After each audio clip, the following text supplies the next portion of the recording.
Екологію під ніж заради магістралі. Окупанти для будівництва ділянки Тавриди між Севастополем та Ялтою знищать близько 8 тисяч рідкісних та червонокнижних дерев. Серед них більше 7 тисяч різновидів кримської сосни та більше сотні високих ялівців. А ще більше 1000 рідкісних дерев обіцяють пересадити. Роботи з вирубування покладені на лісове господарство окупованого Севастополя. Підприємство отримає близько 40 мільйонів рублів. Фірма-підрядник будівництва дороги обіцяє відшкодувати знищені дерева і висадити вдвічі більше молодих рослин. Але не вздовж траси, а де-інде. За словами екологів, саме відсутність дерев уздовж траси призводить до ерозії та підмивів шляху. Водночас кажуть, це сильно вплине на екосистему південного узбережжя Криму.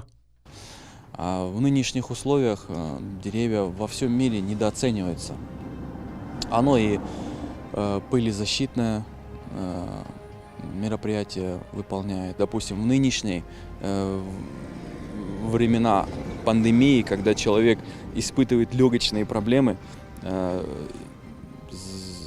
избытков кислорода у нас нету. Даже если посадить новые, вы же понимаете, что молодое дерево, старое, которое вековое, оно не заменит. Отвратительно отношусь. Я против вырубки леса. Его не так легко вырастить. А жить нам здесь, без леса, все.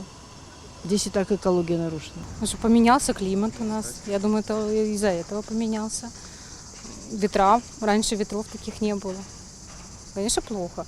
Мое мнение, как жителя Севастополя уже с 95-го года, что это не страшно, когда вырубается какое-то количество якобы краснокнижных деревьев, которые там еще доказать, что это все деревья. И 2-3 дерева, оно роли никак не играет.